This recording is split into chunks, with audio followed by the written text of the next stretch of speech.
gracious Lord, Almighty God, tighten my lips of clay that my words may not just be my words, that we all may receive inspiration through your Holy Scripture in Jesus.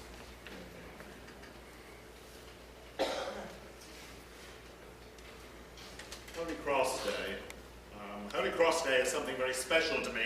I'm not going to tell you exactly why, because I don't know exactly why. And I'm not going to parrot the doctrine about the cross. I'm just going to say a few words, and you may find them useful, you may not find them useful. But the cross is too important to leave to a few platitudes that you picked up as children and that remain unexamined and that maybe you just abandoned along the way. I cannot reason the cross through effectively. I cannot explain to you why the cross has had a profound effect upon the creation of my faith. I will tell you that I came back to the faith at Holy Cross Church in Cromer Street, as many of you know. That is a sacred shrine to me. It's an extraordinary experience. And in that place, in that bed of Christ, that place with the rood hanging over the chancel of the church, and the rood is the cross with Christ upon it, and Mary weeping on one side and the beloved disciple on the other, and the blood from Jesus trickling down his body. Something which is, to many modern Christians and people who call themselves spiritual and don't claim the term Christian, it is abhorrent and medieval. But to me, it was so utterly profound that it resonated through my entire life, going backwards to my birth and forwards to my death, and it spoke of something beyond my life. It spoke of the presence of God in all eternity. We may hope, somehow, to share a common experience with Christ, with Jesus, like Julian of Norwich did. Julian of Norwich, Mother Julian, who I bang on about year in, year out, that extraordinary woman. She was a laywoman, but she lived as an anchoress, a female hermit effectively, but not as we would understand it, not in the middle of nowhere, away from other people, not as an escape from humanity, but she lived in a kind of shack or a stone hut built onto the side of the church of St. Julian. That's why she has the name Julian. Nobody really knows her true name, and she lived in this tiny room, bricked up with just an entrance and opening, with a cat. And nowadays, of course, she'd be certified long ago. She'd sit there for some she's certainly not something you'd consider an asset. They say, "Oh, come to my church. We've got a strange old lady."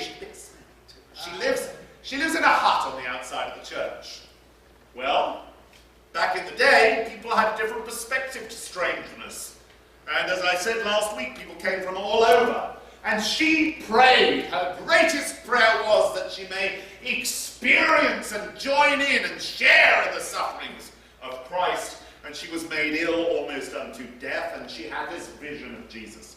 Now, we too, whether we like to admit it or not, we share a perspective with Jesus. And the reason the cross is so important is because so much Christianity today, so much of everything today is just a bunch of hot air, people telling you that you all have to feel wonderful and splendid, and if you don't, you're a failure. The truth is, we all have common experience of being nailed to that cross, and we have common experience of nailing others to the cross. Right. The experience of the cross is not alien to us, amen. The experience of the cross is profound and central, and when people use language which frightens everyone off, like language of the blood of Christ, and so many, even in our own church, flee from that. By own church, I mean the denomination, not locally here. So many flee from that. We are negating this idea that Jesus was flesh. Jesus had to be flesh, otherwise he wasn't real. Jesus had to be like us, or we don't share in him. Jesus had to bleed, otherwise we have nothing in common with that extraordinary and immense story that transfigures the world and transfigures us. Because the truth is that the cross represents our final, compassionate embrace of our full selves. Not a lie, Not the smile we put on for everybody. Not our Sunday face, but ourselves. The grub discovers it's a moth. The maggot discovers it's a mayfly. What we see as distasteful and to be avoided is essential for transformation. The body is torn and made low so that the body may soar. This paradox is ever before us in nature and in life. The cosseted child is smothered, and the soul that knows little suffering is shallow and untried. Our life is pointless if there is no place in our faith for our suffering. Our life is pointless, and all the pain and all the despair that we have felt, and let's be honest, there's plenty of it to go around. We can speak the truth in this place. We can speak the truth to each other without people looking at us askance and wanting to avoid us. The truth is that this pain and this suffering and this misery and this grief and this despair that is weighing down humanity has to have a place in the story of Christ. Otherwise, Christ was just a magic angel that floated down out of nowhere, pretended to be human for a while, and then whisked off again. If Christ did not have flesh that bled, then our flesh that bleeds has no divinity and no real meaning.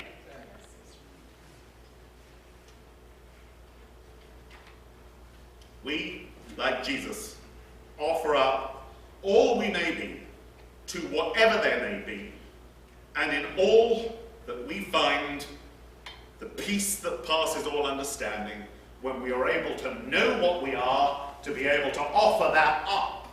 All the while we tell ourselves lies about what we are, what our experiences are, the way our life is, how much meaning there is in our life, how joyful and marvelous things are at home, how well we're doing, how perfect our relationship is. All the while we live nothing but a Facebook life. All the while that we are lying to ourselves, then there's no honest thing to offer to God because we're clueless about what we have to offer to God. We must find a language where we can still speak of darkness in human life and not be dismissed and dispelled. At the moment, we are all so desperately craving for distraction and diversion that the business of making a life is largely forgotten about. So, when it comes down to the cross, it's too important to leave to fundamentalist maniacs or to whatever you want to characterize them to. The cross is too important to live to, well, whatever you think your opposite is, whether it be the far right or whatever. It's too important. Don't just dismiss it because you were fed some dogma that does not accord with your experience 20 years ago or 30 years ago. You get to remake all this again and again in your life now through your experience. It's your cross. It doesn't belong to anyone else. It can't be dispensed to you in little pieces out of the kindness of their heart. It's yours. And if you have led one of those lives where you've been cosseted, you've never known pain and suffering, well, I really feel sorry for you. We can arrange some pain and suffering for you. Amen? I've got some parishioners that live in really difficult circumstances, and you can swap with them anytime you want. And it'll be to your benefit immensely. Because, as Stephen King said, that well-known sage and theologian, there is more to life than charting a course around pain. That's quite profound, actually. It's true. So don't let the dogmatization, the way that the cross has been caught up in neat little phrases over the last 2,000 years as a ready-made pill to feed people, ignore that. Just think about what suffering divinity means to you. Just think about what your suffering joined to the divine and not separated from the divine means to you. Just think about the fact that it means that suffering is not pointless and not a sign of brokenness, not a sign of failure, or all those other words and euphemisms that we use. It means that Syria is not some mishap on God's part, that it is a part of being human, and if we don't face up to it, we'll endlessly repeat it. All the while we think it's an enemy have done this. Phooey! We did this! Yes. So, I've lost myself. Okay. Jesus' flesh on the cross. I know a lot of people want to sanitize it all, never want to see a person on the cross, but he's not there now. Well, yeah, but he was. And he still is in one sense. In a sense that suffering did not end with the death and resurrection of Jesus. Human suffering did not end when you all decided to become Christians, or you said the formula, or whatever it was. You did not get evangelical grin surgically placed on your face, which went all the way down into the soul. At best, it's superficial. And that sort of mindset means that whenever you can't keep that facade up, you failed at being that sort of Christian. Well, that sort of Christian's damn shallow, and it has no place in this world. It really doesn't, you know. Whatever is. And whatever is, God must be in. And whatever God is in is part of our business. And whatever God is in is redeemable and has found redemption. And redemption, deliverance, enlightenment lies through those gates that we approach, and on those gates the cross is written, always, ever and again. You can phrase it simply, you can cling to it blindly, you can offer it to yourself with reason and nuance, you can talk about it in such a sophisticated fashion that your sophisticated friends will not be appalled when they discover that you're a Christian. I do that all the time. But it's a defining mystery of the human condition that in apparent weakness we find, in truth, the strength to claim our divinity, our co-heirship with Christ, our affinity with Christ, our common experience with Christ. God is not something that enters into creation and does a bit of business and then buggers off again. God is everywhere and in all things, whether we like them or not, whether we find them pleasant or not, whether we find them comfortable or not. And God was most powerfully there in that cross on Calvary. You see, humility is a prerequisite for what we glibly call salvation. And the cross, above all things, speaks to us of humility. And that's terrifying, because most of us are about avoiding humility as much as possible, and about the business of elevating and buffing up our status, because we're terrified of what people may do to us if we don't have any status. The truth of the matter is that in our society we are made victims if we are of low status, if we make ourselves humble. But making yourself humble, but seeking humility, means you have empowered yourself, you have chosen that.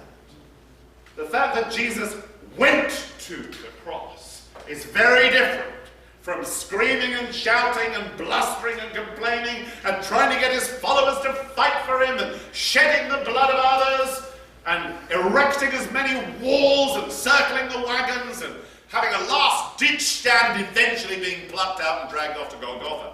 That's a very different thing. When we seek something, we claim power over it.